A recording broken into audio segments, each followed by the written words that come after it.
અમે અમદાવાદમાં સેટ તો થઈ ગયા હતા, પણ ત્યાં હું મારા પતિને છોડીને મારું દિલ અમારા ઘરમાં રહેતા એક નોકર ઉપર આવી ગયું હતું.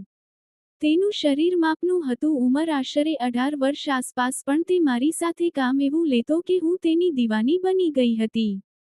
તે એવો જોરદાર હતો કેમ કે જ્યારે તે આવતો એટલે હું તેને ધક્કો મારી પાછો પાડી દેતી. કેમ કે તે એક વખત મેદાનમાં આવી ગયા પછી મારો પરસેવો છોડાવી નાખતો. હું તે જ પ્રેમની દીવાની બની.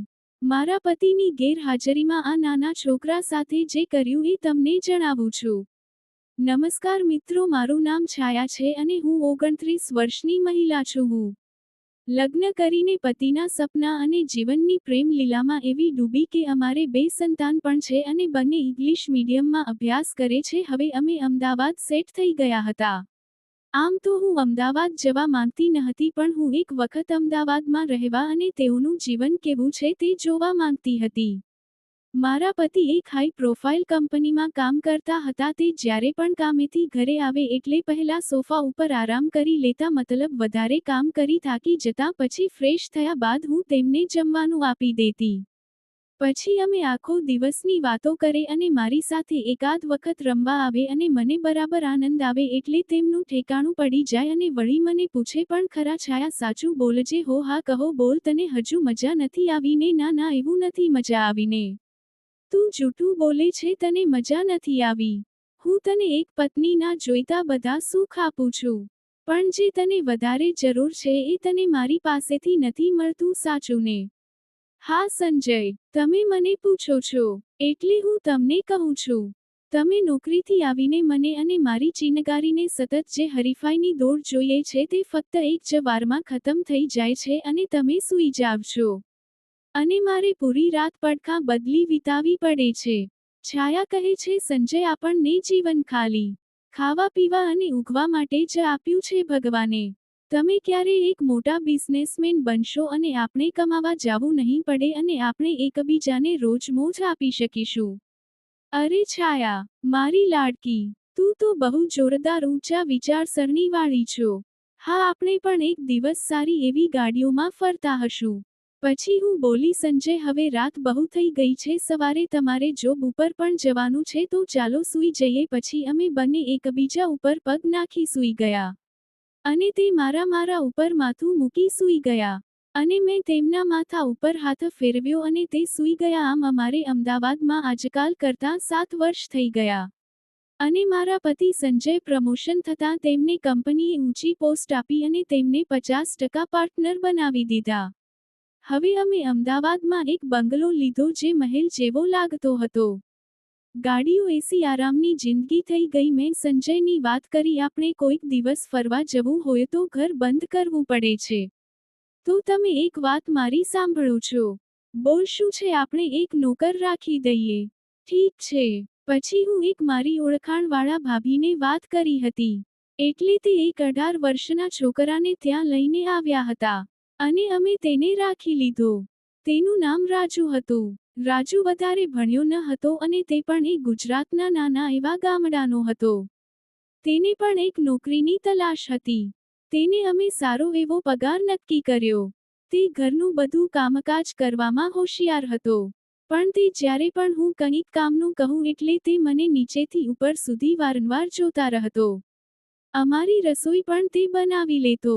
વાસણ ફૂટણ બધું, મતલબ તેને ફાવે. એક દિવસ મેં મારા રૂમમાં અલમારી ખસેડવા તેને બોલાવ્યો. રાજુ, અહીં આવતો. મને મદદ કરને. હા, હું હમણાં જ આવ્યો. ત્યાં સુધી મેં તેની રાહ જોઈ. તે આવ્યો. અમે બંને થઈને તેને ખસેડવાનો પ્રયત્ન કરતા હતા. અને હું જેવો વજન ઉચકવા ગઈને હું લપસી પડી. તો તેને મારા કોબીજ ઉપર હાથ મૂકી દીધો. સોરી છાયા મેડમ, એ તો તમને બચાવવા ગયો એટલે. મેં કહ્યું, રાજુ, એમાં શું થયું? તે તો મને પડતા બચાવી. મારું થોડું કંઈ નુકસાન થઈ ગયું છે. તું ચિંતા છોડી દે એ વાતની. અંદરો અંદર મારી ચિનગારી સળગાવવા લાગી હતી. હું ખુશ હતી કે તેને મને ત્યાંથી પકડી. એ ખુશીમાં હું તેના રૂમ તરફ જતી હતી. તો મેં રાજુને જોયું અને તે એવી પરિસ્થિતિમાં હતો કે હું શું કહું તેને. એક હાથમાં મોબાઈલ અને બીજા હાથમાં તેનું હથિયાર. મેં જોયું તો મારી આંખો ફાટી ગઈ. શું કહેવાય આટલો બધો વિકાસ આટલી નાની ઉંમરમાં મારા પતિ કરતાં તો 3 ગણો છે. હું ખુશ થઈ ત્યાંથી પાછી મારા રૂમમાં આવી અને રાજુના વિચારમાં ખોવાઈ. કેમ કે હવે એવું લાગતું હતું કે આને મારા મેદાનમાં લાવી અજમાવવું પડશે. કેટલો સમય સુધી તે રમવામાં ચાલે છે. એક બાજુ હું ખુશ પણ હતી તેની સાઈઝ જોઈને. મારા પતિને ઘેર આવે છે, અમે બધા સાંજનું ભોજન કરીએ છીએ. રાજુ સારી એવી રસોઈ બનાવી હતી. હંતુ તેને જોતી જ રહેતી કેમ કે તે લાગતો નાનું બાળક, પણ તેનું હથિયાર બાપ રે. પછી જમ્યા, વાતો કરી અમે 10 વાગે બધા સૂઈ ગયા. આમ અમારા દિવસો પસાર થતા હતા. પણ હું હિંમત કરી રાજુને આ વાત કહી શકતી નહોતી કે મારે તેને અજમાવો છે ટાઈમિંગને લઈને, કે તે સંજય કરતાં કેટલો સમય મારી સાથે મેદાનમાં રમી શકે. હું હસતા હસતા ત્યાંથી મારા કામમાં વ્યસ્ત થઈ જતી. હું એટલી ખુશ હતી કે એક દિવસ તો રાજુને મારી સાથે તેનો પાવડો લઈ ખેતરમાં લઈ જવો જ છે તેવામાં તે મારા રૂમ તરફ આવતો જોયો. હું ખુરશીમાં બેસી ગઈ. સિલ્કી ગાઉન પહેર્યું હતું, ટગળ વગળ બેઠી એટલે તેની સીધી નજર ત્યાં જાય. અને એવું જ થયું. તે મારી બિસ્કિટ જોઈ હેરાન થઈ ગયો. મેં તેનો ચહેરાના હાવભાવ વાંચી લીધા હતા કે તેને શું જોયું છે. અરે રાજુ, મારે તને એક વાત કહેવી છે. તું ના પાડે તો? હા બોલો ને મેડમ, મારે તમારું બધું કામ જ કરવાનું છે. તમે કહો.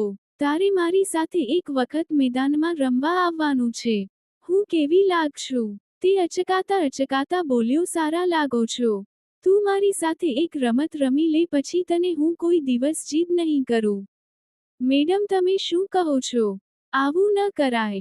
સાહેબને ખબર પડી તો મારી નોકરી જતી રહે. એ બધું મારામાં આવી ગયું. તું એની ચિંતા છોડી દે. બસ મારે તો રંગીલા સાથે રમવું છે. જે મેં જોયું છે. તું મારી વાત સમજા. વિચારી કાલે મને કહે. જે બરાબર ઠીક છે.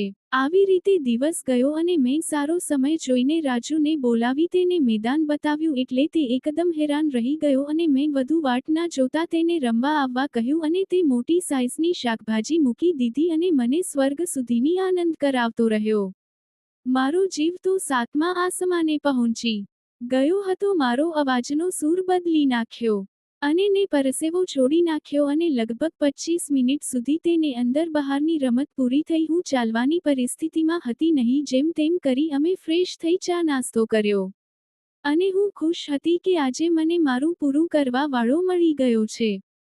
હું જ્યારે મન થતું ત્યારે રાજુને ખેતર ખોદવા માટે બોલાવી લેતી. મિત્રો, સ્ટોરીને ચેનલને સબસ્ક્રાઇબ કરવાનું ભૂલતા નહીં.